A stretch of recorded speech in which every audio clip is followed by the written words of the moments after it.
Saudamos a todos os nossos queridos amigos e irmãos em Cristo Jesus. Seja bem-vindo ao estudo número 7 da lição da Escola Sabatina. Vamos orar ao nosso Deus.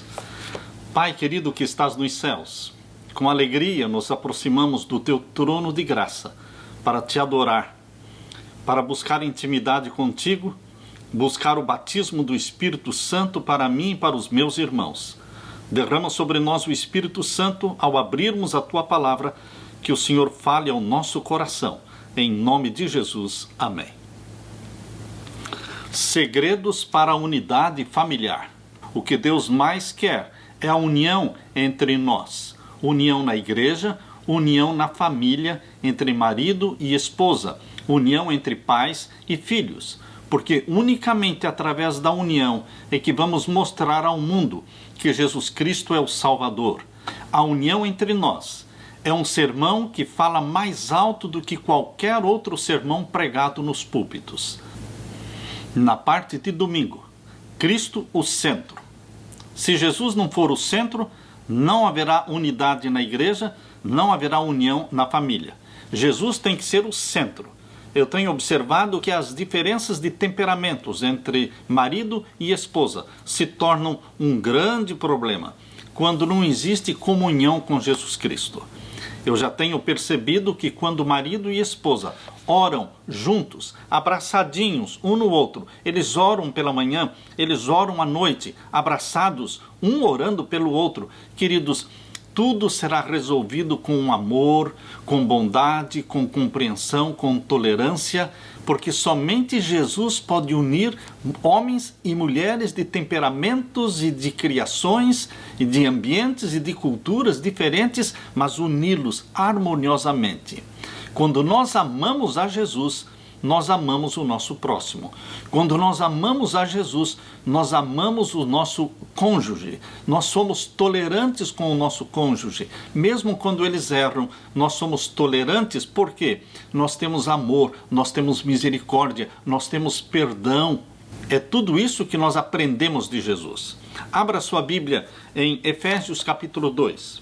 Efésios capítulo 2, vamos ver os versos 11 até o verso 22. Efésios capítulo 2 e os versos 11 em diante. Portanto, lembrai-vos de que vós, noutro tempo, erais gentios na carne e chamados incircuncisão, pelos que na carne se chamam circuncisão, feita pela mão dos homens. Todos nós somos gentios. Eu não sou judeu, mas eu sou um descendente de Abraão, porque eu tenho a fé de Abraão. Assim diz aqui no verso 12, que naquele tempo estáveis sem Cristo, separados da comunidade de Israel e estranhos aos concertos da promessa, não tendo esperança e sem Deus no mundo. Assim eram os gentios, aqueles estrangeiros que não pertenciam ao povo de Deus no Antigo Testamento, eles viviam sem esperança, sem Deus no mundo. Mas agora, vindo Jesus Cristo, unindo os dois povos, unindo judeus e gentios, judeus e estrangeiros, Deus quer fazer dos dois povos um só, porque a união é Jesus Cristo, Ele é o centro. Assim como numa roda de carroça, ou assim como numa roda de bicicleta, os raios estão mais distantes um do outro nas extremidades, mas à medida que eles se aproximam do centro da roda, os raios se aproximam uns dos outros. Portanto, queridos, quando Jesus é o centro da família, quando Jesus Cristo habita no coração do marido, quando Jesus habita no coração da esposa, eles estarão próximos um do outro, eles se perdoarão, eles usarão de misericórdia um com o outro. Portanto, aqui diz no verso 13, mas agora em Cristo Jesus, louvado seja Deus, Jesus é quem salva os casamentos, porque foi Ele quem criou o casamento. Mas agora, em Cristo Jesus, vós que antes estáveis longe, já pelo sangue de Cristo chegastes perto.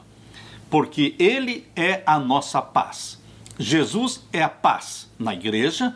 Quando existem problemas e brigas na igreja, é porque está faltando comunhão com Jesus. Isso é verdade. Quando existem brigas e desentendimentos dentro do lar, é porque está faltando comunhão com Jesus. Parece muito simplista falar assim, Mas é assim mesmo que funciona. Quando estamos apaixonados por Jesus, temos comunhão com Ele. Quando nós temos a mente de Jesus, nós perdoamos. Nós toleramos os defeitos e os erros do outro. Nós respeitamos a vontade do nosso cônjuge. Queridos, aqui diz, Ele é a nossa paz, o qual de ambos os povos fez um. Dos judeus e dos estrangeiros, Jesus Cristo fez um só povo. E assim também, do marido e da esposa, Jesus fez uma só carne. Jesus é a nossa paz, Jesus é a nossa união.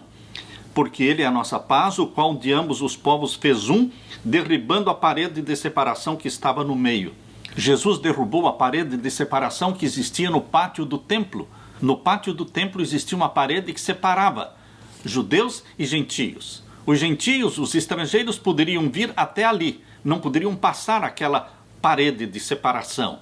E naquela parede, naquele muro, existiam várias placas, várias frases dizendo: você não pode passar deste lugar para frente. Você está proibido de ultrapassar este muro. Se você o fizer, você estará correndo o risco de morte. Queridos, os estrangeiros ficavam para fora do templo. É este muro de separação que existia no templo de Jerusalém que Jesus Cristo está se referindo aqui através do apóstolo Paulo. Aqui em Efésios capítulo 2 e o verso 14 diz aqui: porque Ele é a nossa paz, o qual de ambos os povos fez um, derribando a parede de separação que estava no meio. Jesus literalmente derrubou a parede de separação. Jesus morreu no dia 14 de Nisan, do ano 31, ressuscitou no dia 16 de Nisan, subiu ao céu e, queridos, Jesus Cristo derrubou a parede de separação porque elegeu o apóstolo dos gentios. Paulo foi eleito por Deus no ano 34, quando ocorreu a morte de Estevão. Ali iniciou a conversão de Paulo, o apóstolo dos gentios, e Deus fez dos gentios o seu povo. Tanto os judeus como os gentios que abraçam a Jesus como Salvador passam a fazer parte do Israel espiritual de Deus do Novo Testamento. Dos dois povos fez um só. Jesus derrubou a parede de separação, literalmente, que existia entre estes povos, e Jesus derruba a parede de separação entre marido e esposa. Maridos e esposas que se separam. Podem existir muitos motivos, muitas causas, muitas razões justificativas, mas a principal razão é distanciamento de Jesus Cristo. A principal razão da separação entre marido e esposa é o distanciamento de Jesus Cristo. Pertinho de Jesus Cristo, vivendo em comunhão com Jesus, nós vamos tolerar mais, nós vamos respeitar mais, nós vamos perdoar mais, nós vamos perseverar mais em salvar os nossos casamentos. E agora o verso 15. Na sua carne, ou seja, Jesus Cristo, quando morreu na cruz, na sua carne, desfez a inimizade. Que inimizade? A inimizade que existia entre judeus e gentios. Mas Jesus Cristo também desfaz a inimizade que existe entre marido e esposa, entre pais e filhos, entre membros da igreja. Quando nós vemos brigas dentro da igreja, desentendimentos, é porque está faltando Jesus. Jesus nos aproxima uns dos outros. Jesus nos ensina a perdoar. Ele desfaz a inimizade. Jesus desfaz a inimizade, isto é, a lei dos mandamentos. Quando fala a lei dos mandamentos aqui, não está se referindo aos 10 mandamentos. Está se referindo à lei cerimonial cheia de ordenanças. Foi através da lei cerimonial que judeus e gentios foram separados. Por quê? Porque através da lei cerimonial existia a circuncisão, e a circuncisão era, naquele tempo do Antigo Testamento, o sinal de que você pertencia ao povo de Deus. E os gentios, os estrangeiros e forasteiros que queriam fazer parte do povo de Deus, tinham que ser circuncidados. Portanto, queridos, quando Jesus morreu na cruz, ele aboliu uma lei, mas não a lei dos 10 mandamentos, e sim a lei cerimonial que mandava matar os cordeirinhos e que incluía também a lei da circuncisão. Portanto, queridos, a lei dos mandamentos que foi abolida por Jesus na cruz é esta lei cerimonial, que consistia em ordenanças. Para quê? Para criar em si mesmo dos dois um novo homem, fazendo a paz. Eliminando a lei cerimonial, Jesus Cristo uniu judeus e gentios. Porque no Novo Testamento, o Israel espiritual de Deus é aquele que aceita Jesus como Salvador e é batizado. Por isso Jesus disse, aquele que crer e for batizado será salvo. Não mais temos a lei da circuncisão, não mais temos a lei da matança dos cordeiros. E agora o verso 16. E pela cruz reconciliar ambos com Deus em um corpo, matando com ela as inimizades. A cruz do nosso Senhor Jesus Cristo, à sombra da cruz de Jesus, você se reconcilia com as pessoas. À sombra da cruz de Cristo, nós obtemos perdão e também recebemos o espírito de perdão para perdoar o nosso cônjuge, para perdoar os nossos filhos, para perdoar os nossos irmãos.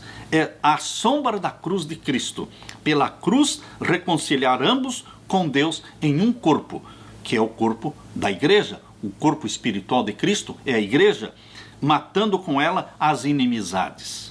E vindo ele, evangelizou a paz, a vós que estáveis longe e aos que estavam perto. Porque por ele, Jesus, ambos temos acesso ao Pai em um mesmo Espírito. Não há acepção de pessoas. Estrangeiros e judeus têm acesso ao Deus Pai, através de Jesus Cristo, o nosso único mediador.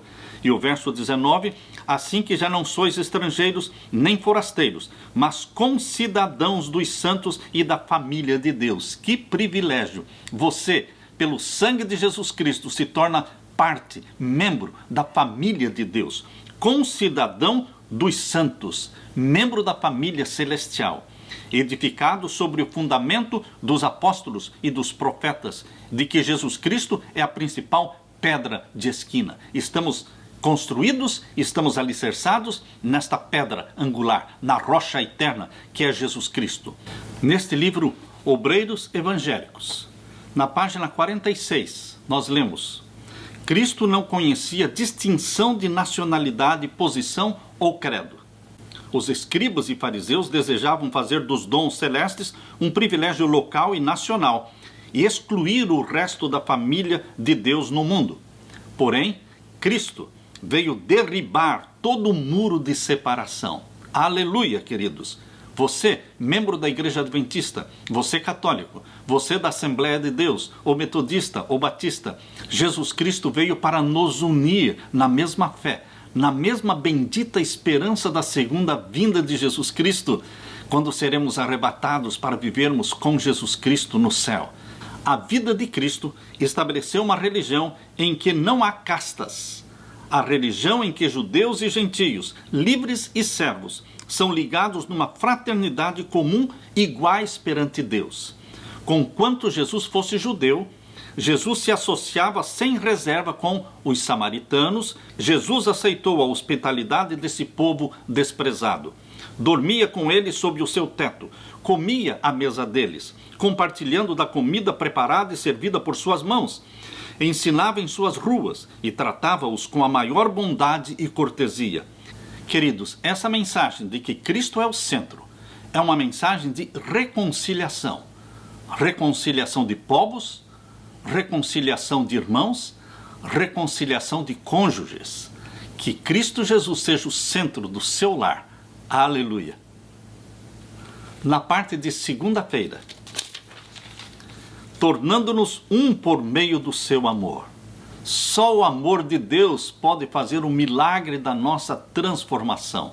Nós fomos salvos pelo amor de Deus, nós somos transformados pelo amor de Deus, e o amor de Deus sendo derramado em nosso coração é que vai nos unir uns aos outros. Deus é amor, diz a palavra de Deus. Abra sua Bíblia na primeira carta de João, capítulo 4. Nós vamos ver aqui o verso 8. Primeira carta de João, capítulo 4, verso 8. Aquele que não ama não conhece a Deus, porque Deus é amor. Deus é amor. E você, ao aceitar Jesus como Salvador, você se torna amor. Porque você começa a amar as pessoas, não porque são bonitas, ou porque são bondosas, ou porque são amigas. Você começa a amar as pessoas porque é o amor de Deus no seu coração. Você ama as pessoas agradáveis, amáveis, e você ama as pessoas também desagradáveis. Pessoas chatas, você também as ama, orando por elas, dispondo-se a ajudá-las. Queridos, o amor de Deus derramado no nosso coração vai salvar também os nossos lares, salvar os nossos casamentos, porque vamos aprender a amar nossa esposa não só com amor eros, que é o amor paixão, o amor sexual. Nós vamos aprender a amar nosso marido ou nossa esposa com o amor ágape, que é o amor princípio, o amor que não envelhece, o amor que não acaba. É desse amor que Paulo fala de uma forma tão linda, tão bela, lá na primeira carta de Paulo aos Coríntios, capítulo 13, o amor verdadeiro, é o amor ágape. Queridos, o amor ágape é o amor de Deus por você e é o amor também que você e eu precisamos ter com o nosso cônjuge e também com os nossos irmãos. Quando o único amor que existe entre marido e esposa é o amor eros, o amor paixão, o amor sexual, ele tende a desaparecer com o tempo, com a velhice, mas quando o amor ágape está presente na sua vida, ele tende sempre a crescer. Aqui diz na primeira carta de Paulo aos Tessalonicenses, capítulo 3 e o verso 12: o Senhor vos faça crescer e aumentar no amor, uns para com os outros e para com todos. O amor ágape sempre está crescendo. Por quê? Porque depende da comunhão com Jesus. Se você tem comunhão com Jesus Cristo, este amor cresce. O amor seu para com a esposa cresce.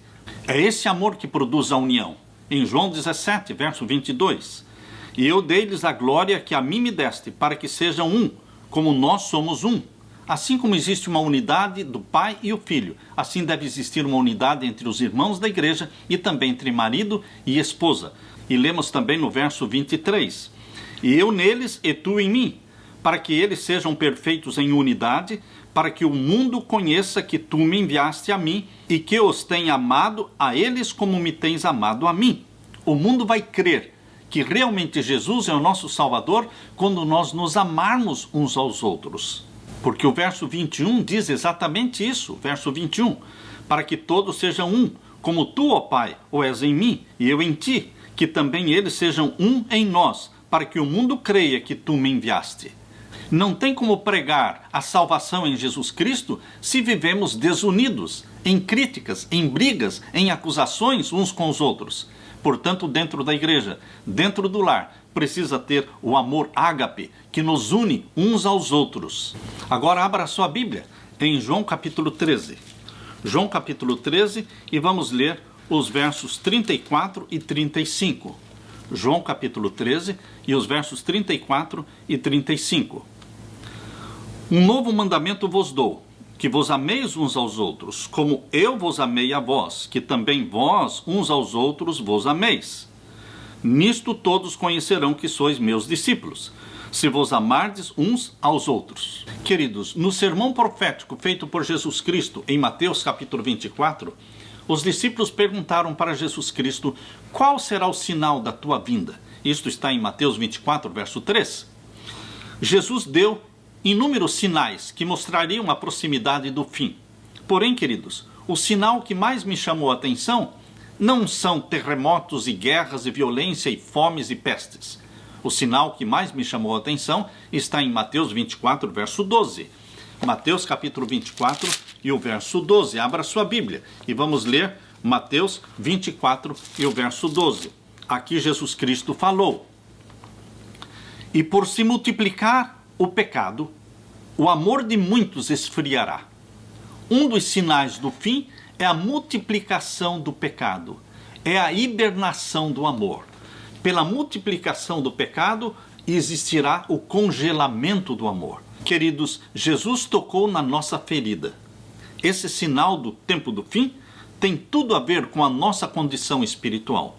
Como cristãos, nós não poderemos fazer quase nada com relação aos terremotos, pestes e guerras, mas nós podemos fazer sim, muito, para evitar o congelamento do amor. É um problema que tem a ver diretamente com a nossa vida.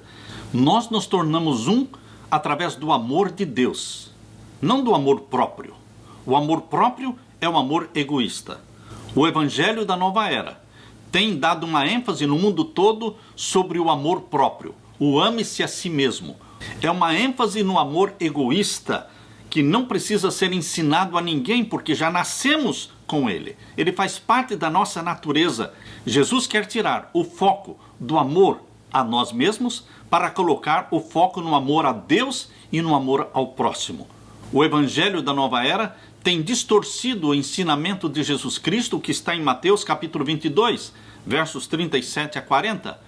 onde Jesus Cristo diz: amarás ao Senhor teu Deus de todo o teu coração e amarás ao teu próximo como a si mesmo. Jesus Cristo deu 2 grandes mandamentos: o amor a Deus e amor ao próximo. Porém, Satanás tem feito com que as pessoas criem um terceiro mandamento: ame-se a si mesmo. Se você não se amar, você não vai conseguir amar também o próximo.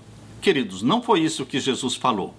Você tem que amar a Deus para poder amar ao próximo. Os profetas do humanismo, Ken Vogels, Ron Brown, tentam justificar o evangelho do amor próprio que foi ensinado não por Jesus, mas por Freud, por Carl Jung, por Erich Fromm, por Abraham Maslow, por Carl Rogers e outros. Os humanistas tentam buscar apoio na Bíblia para suas teorias e para isto torcem as palavras de Jesus, fazendo 3 mandamentos, quando Jesus Cristo falou de 2 grandes mandamentos: amarás a Deus de todo o teu coração e ao próximo como a si mesmo. João era um discípulo não amável, ele era orgulhoso, ele era crítico e irascível, mas o que aconteceu com João? Ele se tornou o discípulo amado. Por quê? Porque ele vivia em comunhão com Jesus Cristo. Ele andou com Jesus Cristo. O amor de Jesus gradualmente transformou João, habilitando-o a amar os outros em unidade cristã.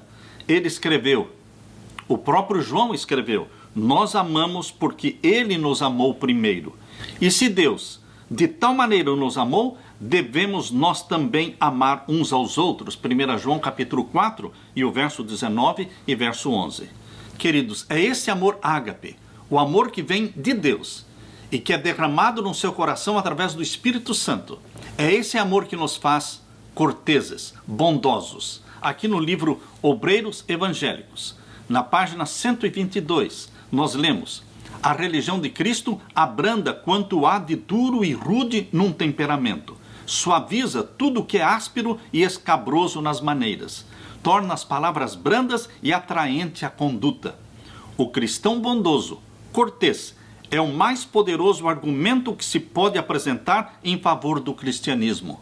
Lembre-se, um cristão possuído pelo amor de Deus, ágape, torna-se um cristão bondoso, cortês, e ele será o mais poderoso argumento a favor do cristianismo. Aleluia! Na parte de terça-feira, egoísmo, o destruidor da família.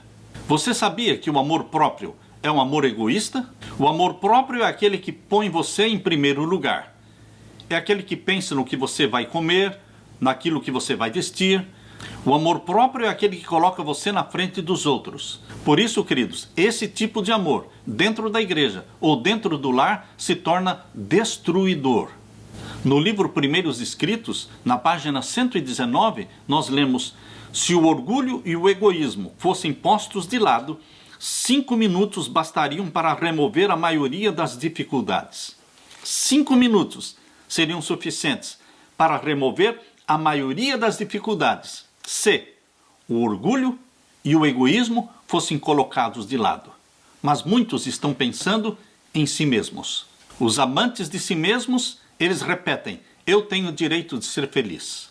Queridos, você tem direito de fazer alguém feliz. Não pense em você, pense no outro. Jesus Cristo nunca disse: eu tenho direito de ser feliz. Ele pensou: eu quero fazer feliz a família humana. Por isso ele se sacrificou, por isso ele morreu por você, porque ele pensou em fazer você feliz.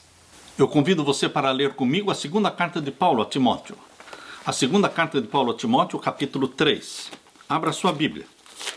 Segunda carta de Paulo a Timóteo, capítulo 3, e o verso 1 em diante. Aqui nós lemos: sabe, porém, isto, que nos últimos dias sobrevirão tempos trabalhosos, difíceis, porque haverá homens amantes de si mesmos. Em outras palavras, homens e mulheres cheios de amor próprio. Queridos, o mundo não está em crise por falta de amor próprio. O mundo está do jeito que está porque tem muitos homens e mulheres cheios de amor próprio, amantes de si mesmos. Porque Paulo fala que este é um dos sinais do fim do mundo.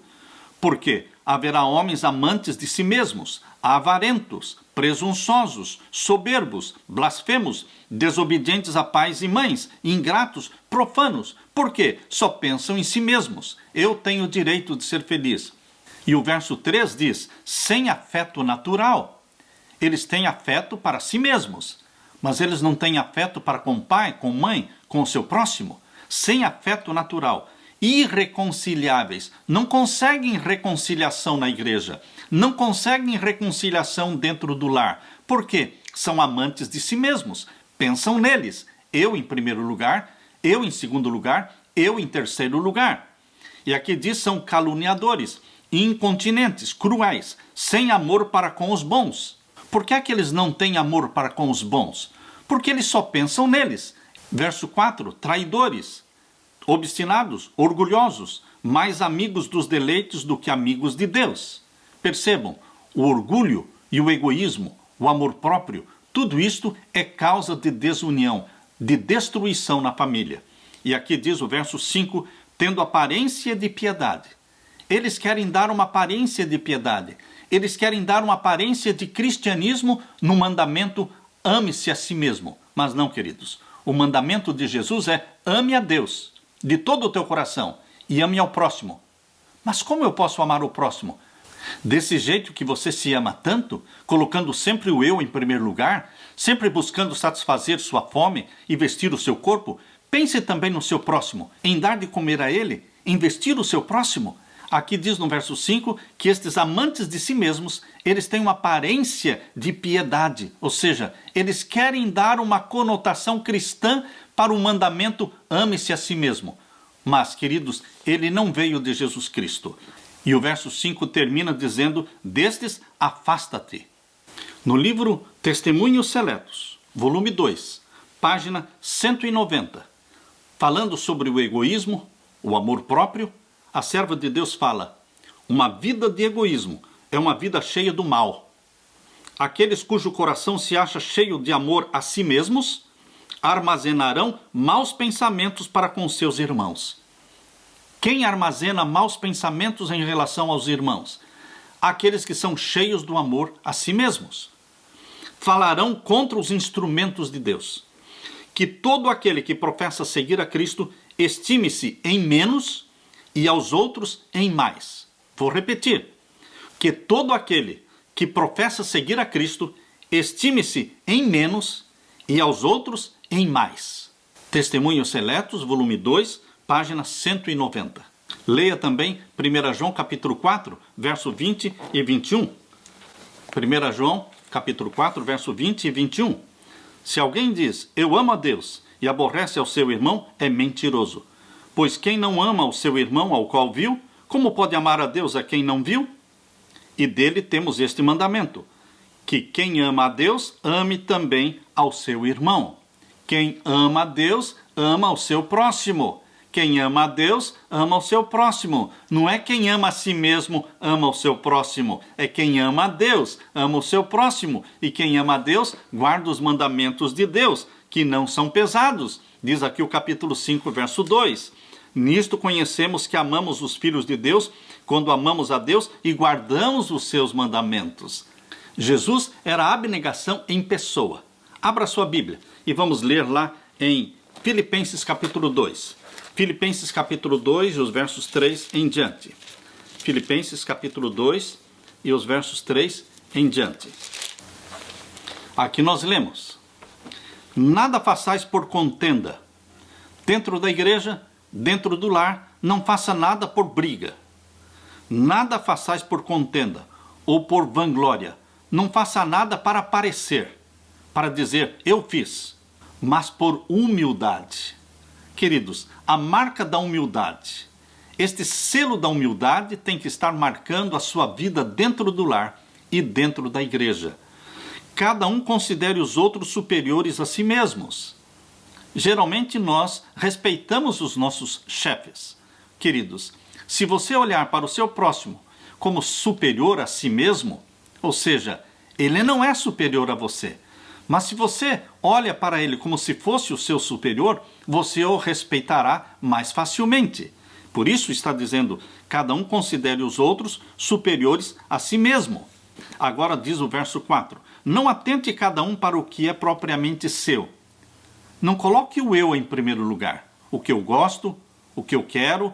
Não atente cada um para o que é propriamente seu, mas cada qual também para o que é dos outros. Não pense somente nas suas necessidades. Pense nas necessidades do seu irmão. Pense nas necessidades do seu cônjuge. Não é só você que precisa estar satisfeito. O seu irmão também. O seu cônjuge também precisa estar satisfeito. E o verso 5 diz: de sorte que haja em vós o mesmo sentimento que houve também em Cristo Jesus. O padrão de referência aqui, o modelo, é Jesus Cristo. Olhando para ele, nós vamos perder o amor próprio e vamos fortalecer o amor a Deus e o amor ao próximo. Portanto, que haja em vocês o mesmo sentimento que houve também em Cristo Jesus, que não pensou nele. Se Jesus pensasse nele, teria ficado no céu. Mas porque Jesus pensou em você, ele se tornou um de nós, nascendo da bendita Virgem Maria, e morreu na cruz, porque ele estava pensando em você e em mim, em nos salvar. Verso 6. Que sendo em forma de Deus, não teve por usurpação ser igual a Deus, mas aniquilou-se a si mesmo, tomando a forma de servo, fazendo-se semelhante aos homens. Deixou o trono de glória, tornou-se homem e morreu na cruz, aniquilou-se a si mesmo, tomando a forma de servo. E agora diz o verso 8: e achado na forma de homem, humilhou-se a si mesmo, sendo obediente até a morte e morte de cruz. Jesus viveu uma vida de abnegação. Eu fui ver no dicionário o que quer dizer abnegação. E no dicionário eu encontrei: abnegação é renúncia de si mesmo. Abnegação é dedicação extrema aos outros. Abnegação é sacrifício das vontades próprias. Tudo isso Jesus fez. E, portanto, queridos, nós deveríamos ter o espírito de abnegação. Todos os conceitos e ideias de abnegação vão contra o ame-se a si mesmo. Somente através deste espírito de abnegação, implantado em você e em mim pelo Espírito Santo, é que poderá haver harmonia e união dentro do nosso lar e dentro da nossa igreja. Na parte de quarta-feira, submissão. Querido, submissão parece que se tornou uma palavra feia em nossos dias. Ninguém quer. Mas abra sua Bíblia e vamos ler Efésios capítulo 5, verso 22 em diante. Efésios capítulo 5 e os versos 22 em diante. Aqui nós lemos: vós mulheres, sujeitai-vos a vossos maridos como ao Senhor. E agora o verso 23. Porque o marido é a cabeça da mulher, como também Cristo é a cabeça da igreja, sendo ele próprio o salvador do corpo. De sorte que, assim como a igreja está sujeita a Cristo, assim também as mulheres sejam em tudo sujeitas a seus maridos. Verso 25.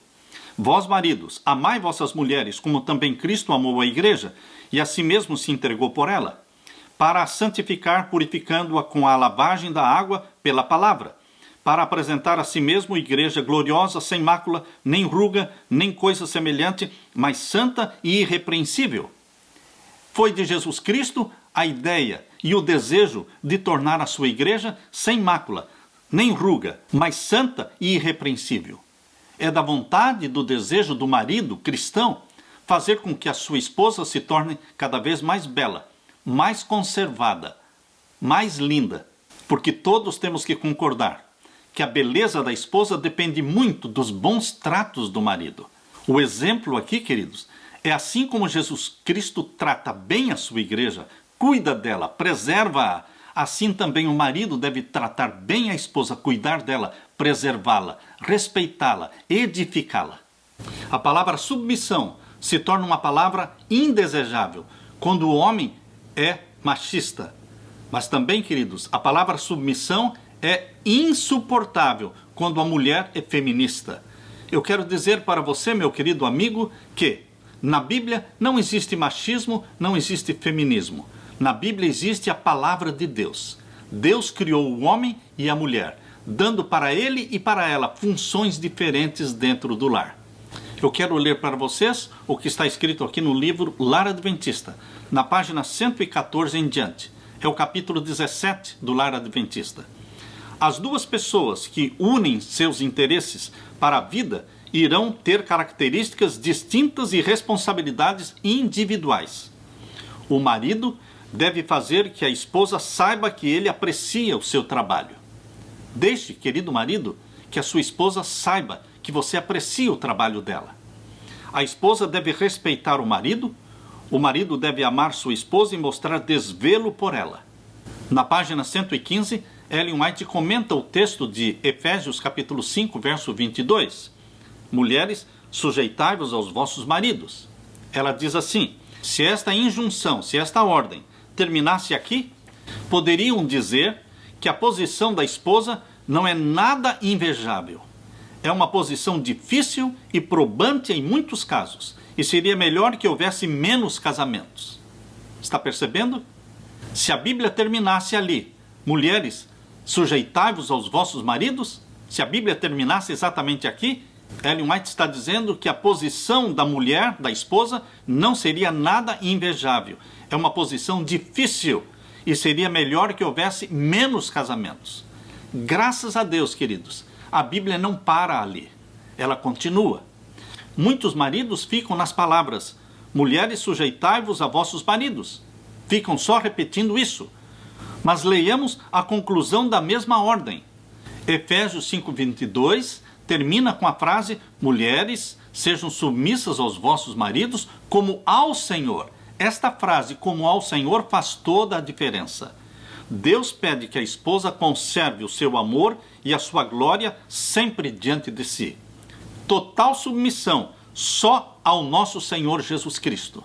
Está claro, queridos? Total submissão da esposa somente a Jesus. Por quê? Porque foi Jesus que a comprou como propriedade sua pelo infinito preço da sua vida. Sua individualidade, a individualidade da esposa, não pode ser submersa na do marido, pois ela é propriedade de Cristo. É um erro imaginar que com cega devoção deve ela fazer tudo exatamente como seu marido manda. Não é assim. A sua submissão ao marido deve estar na base da indicação de Deus, como ao Senhor. Eu estou lendo a página 116 do livro Lar Adventista, que é o capítulo 17. Vou repetir. Sua submissão ao marido deve estar na base da indicação de Deus, como ao Senhor. Quando os maridos reclamam completa sujeição de suas esposas, declarando que a mulher não tem voz ativa ou vontade na família, mas deve mostrar inteira submissão, estão colocando suas esposas numa posição contrária às Escrituras. Interpretando desta forma a Escritura, violam o desígnio do matrimônio. Esta interpretação é utilizada simplesmente para que possam exercer governo arbitrário, que não é a sua prerrogativa. Mas lemos em continuação: maridos, amai vossas mulheres e não vos irriteis contra elas. Na página 117 nós lemos: não foi desígnio de Deus que os maridos dominassem como cabeça do lar quando eles próprios não se submetem a Cristo. Está claro isso? Não é desígnio de Deus que o marido domine como cabeça do lar quando eles próprios não se submetem a Jesus Cristo. Se o marido é grosseiro, rude, arrebatado, egoísta, ríspido, opressor, não diga jamais que o marido é a cabeça da esposa e que ela deve em tudo ser-lhe sujeita, pois ele não é o Senhor, não é o marido no verdadeiro significado do termo. Queridos, estas explicações dadas no livro Lar Adventista pela serva de Deus são valiosas para que haja um equilíbrio entre marido e esposa, para eliminar o machismo e para eliminar também o feminismo, para que prevaleça a vontade do Senhor Jesus no relacionamento seu, marido, com a sua esposa. O marido deve ser como um salvador em sua família, página 117, sempre procurando exaltar a esposa e os filhos.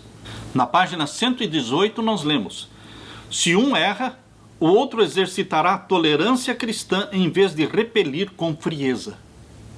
Quando o seu marido ou a sua esposa errarem, em vez de você os repelir com frieza, deve haver o quê? Tolerância cristã. Nem o marido e nem a esposa devem pensar em exercer governo arbitrário um sobre o outro. Não intentem impor um ao outro os seus desejos. Não é possível fazer isso e ao mesmo tempo reter o amor mútuo. Sede bondosos, pacientes, longânimos, corteses, cheios de consideração mútua.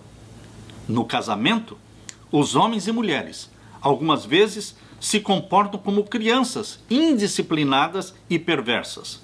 O marido quer ter a razão e a mulher, por sua vez, também quer ter a razão, e nenhum dos dois deseja ceder. Tal situação só pode levar a maior infelicidade. Tanto o marido como a mulher devem estar dispostos a abrir mão da opinião. Queridos, é aquela frase que nós sempre ouvimos: você quer ter a razão ou você quer ser feliz? Muitas discussões são para provar quem está com a razão. Mais importante do que ter a razão é ser feliz. É manter e conservar a harmonia no lar. E na página 120 do livro Lar Adventista, capítulo 17, nós lemos: Cristo habitando no coração da esposa estará em harmonia com Cristo habitando no coração do marido. Juntos lutarão para alcançar as mansões que Cristo foi preparar para os que o amam. Aleluia! Na parte de quinta-feira, vivendo o amor que prometemos. Você se lembra da promessa que você fez no dia do casamento? Com um sorriso nos lábios, olhando nos olhos da sua esposa, do seu marido, você disse: eu prometo. Eu prometo. Queridos, nós precisamos viver este amor que nós prometemos. Nós precisamos repetir as declarações de amor. Nós precisamos lembrar das primeiras atenções. Nós precisamos conservar o abraço, o beijo e repetir sempre a frase: eu te amo, querida. Se eu tivesse que me casar de novo, eu me casaria com você. Vamos viver o amor que nós prometemos diante de Deus. No livro Lar Adventista, no capítulo 18, na página 121, nós lemos: a relação matrimonial é santa, mas neste século degenerado encobre vilanias de toda espécie. E na página 122, em inúmeros casos, os pais têm abusado dos seus privilégios matrimoniais e pela condescendência têm fortalecido suas paixões animais. Há muitos que pensam que por serem casados tudo é permitido. Queridos, os excessos precisam ser evitados. É o levar ao excesso o que é lícito, o que torna grave o pecado. Estou lendo a página 122. Muitos pais não obtêm o conhecimento que deviam em sua vida matrimonial. Não se guardam para que Satanás não se aproveite deles, controlando-lhes a mente e a vida. Não veem que Deus requer que eles controlem sua vida matrimonial, evitando qualquer excesso. Bem poucos, porém, sentem ser um dever religioso reger as próprias paixões. Reger as próprias paixões dentro do casamento. Uniram-se em matrimônio ao objeto da sua escolha, e daí raciocinam que o casamento santifica a condescendência com as paixões inferiores. Mesmo homens e mulheres que professam piedade dão rédea solta às suas paixões de concupiscências, e nem pensam que Deus os considera responsáveis pelo dispêndio da energia vital que lhes enfraquece o poder na vida e enerva-lhes todo o organismo. E na página 123 nós lemos: não é um amor puro o que leva um homem a tornar sua esposa instrumento para servir a sua carnalidade. É a paixão animal que clama por satisfação. E na página 124, o excesso sexual destruirá com efeito o amor para com os cultos devocionais. Tirará do cérebro a substância necessária para nutrir o organismo, vindo positivamente a exaurir a vitalidade. Mulher alguma deve ajudar o marido nessa obra de autodestruição. Ela, a mulher, não o fará caso esteja esclarecida e tenha por ele verdadeiro amor. E na página 125, nós lemos: homem algum amará verdadeiramente a sua esposa quando ela se submete pacientemente a tornar-se sua escrava e servir às suas depravadas paixões. Em sua passiva submissão, ela, a mulher, perde o valor que outrora possuía aos olhos dele. Ele vê a esposa degradada de tudo quanto era elevado para um baixo nível, e não demora a que suspeite que ela se submeta com a mesma passividade a ser degradada por outro assim como por ele. Duvida-lhe da constância e pureza, cansa-se dela e busca novos objetos para despertar e intensificar suas paixões infernais. Estão vendo, queridos, como Deus está falando através da sua serva de uma forma direta, pesada, íntima para maridos e mulheres? Deus quer que você viva o amor que você prometeu no altar, diante de Deus, diante dos padrinhos. Você, mulher, você, marido, prometeu viver este amor no casamento. Deus está dizendo que estes homens e mulheres que não governam seus desejos sexuais, tais homens são piores do que os brutos, são demônios em forma humana, não conhecem os elevados e enobrecedores princípios do amor verdadeiro e santificado. Queridos, eu não estaria falando isso se não tivesse sido escrito por Deus, porque são frases pesadas. Diz aqui que tais homens que forçam as esposas, violentam as esposas, fazendo-as escravas dos seus desejos sexuais. Tais homens são piores que os brutos, são demônios em forma humana, não conhecem os elevados e enobrecedores princípios do amor verdadeiro e santificado. E na página 126, nós lemos: não é amor puro e santo o que leva a esposa a satisfazer as propensões animais do marido com prejuízo da saúde e da vida. Talvez seja necessário insistir humilde e afetuosamente, mesmo com risco de o desagradar, em que ela não pode aviltar o seu corpo cedendo a excessos sexuais. Deve bondosa e eternamente lembrar-lhe que Deus tem direitos mais altos, acima de todos os outros direitos, sobre todo o seu ser, e que ela não pode desrespeitar esses direitos, pois será por isto responsável no grande dia de Deus. E na página 127, caso a esposa ache que, a fim de agradar ao marido, deve descer à norma por ele mantida, quando a paixão animal é a principal base de seu amor e lhe rege as ações, ela desagrada a Deus, pois deixa de exercer uma santificadora influência sobre o marido. Se ela acha dever submeter-se às suas paixões animais, sem uma palavra de admoestação, não compreende seu dever para com ele e para com o seu Deus. Queridos, nestes conselhos de Deus, nós vemos a missão de Deus para com a esposa. Ela deve santificar o marido. Na página 179, nós lemos: a causa da divisão e discórdia na família e na igreja é a separação de Cristo. Mas o segredo da verdadeira união na igreja e na família é a união com Jesus Cristo. Que estes conselhos inspirados por Deus sejam o segredo para a unidade na sua família. Que Deus derrame sobre você, a sua esposa e seus filhos o Espírito Santo. Que sejam felizes, que se amem, que amem a Jesus Cristo e que preparem o lar para o encontro com Jesus Cristo. Este é o nosso propósito, preparar a nossa família para o encontro com Jesus Cristo. Termino dizendo que a paz de meu Senhor Jesus Cristo permaneça com você. Esta é a minha oração. Amém.